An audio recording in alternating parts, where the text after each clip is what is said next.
ఒక అడవిలో ఒక తెలివైన నక్క మరియు ఒక పొడవైన మెడ ఉన్న కొంగ స్నేహితులుగా ఉండేవి. ఒకరోజు నక్క కొంగను విందుకు తన ఇంటికి ఆహ్వానించింది.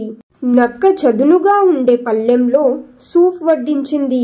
కొంగ ఎంత ప్రయత్నించినా దాని పొడవైన ముక్కుతో ఆ సూప్ను తాగలేకపోయింది. నక్క మాత్రం తన నాలుకతో సులభంగా తాగేసింది. కొంగకు చాలా కోపం వచ్చింది, కానీ ఏమీ మాట్లాడకుండా వెళ్ళిపోయింది. కొన్ని రోజుల తర్వాత కొంగ నక్కను తన ఇంటికి విందుకు ఆహ్వానించింది. కొంగ పొడవాటి సన్నటి జాడీలో సూప్ వడ్డించింది.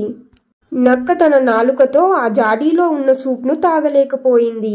కొంగ మాత్రం తన పొడవైన ముక్కుతో సులభంగా సూప్ తాగింది.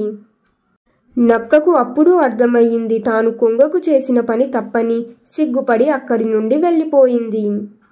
మోరల్ ఆఫ్ ద స్టోరీ: ఇతరులతో వ్యవహరించేటప్పుడు వారి అవసరాలను, సౌకర్యాలను కూడా మనం పరిగణలోకి తీసుకోవాలి. ఇతరులకు ఎలాగైతే నువ్వు సాయం చేస్తావో అలాగే తిరిగి పొందుతావు. నువ్వు ఇతరులతో ఎలాగైతే ప్రవర్తిస్తావో వారు కూడా అలాగే ప్రవర్తిస్తారు.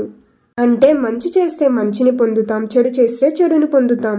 కావున మంచి చేయండి, మంచిని పొందండి. మరి ఈ కథ నచ్చిందా? నచ్చితే ఎలా ఉంది అనేది కామెంట్స్లో తెలియజేయండి. మరియు లైక్ చేయండి. మీ ఫ్యామిలీ అండ్ ఫ్రెండ్స్ తోటి కూడా ఈ వీడియోని షేర్ చేసుకోండి. ఇలాంటి ఇంకెన్నో ఇంట్రెస్టింగ్ వీడియోల కోసం మన ఛానల్ని సబ్స్క్రైబ్ చేసుకోండి. ఇంకొక ఇంట్రెస్టింగ్ వీడియోలో మళ్ళీ కలుద్దాం.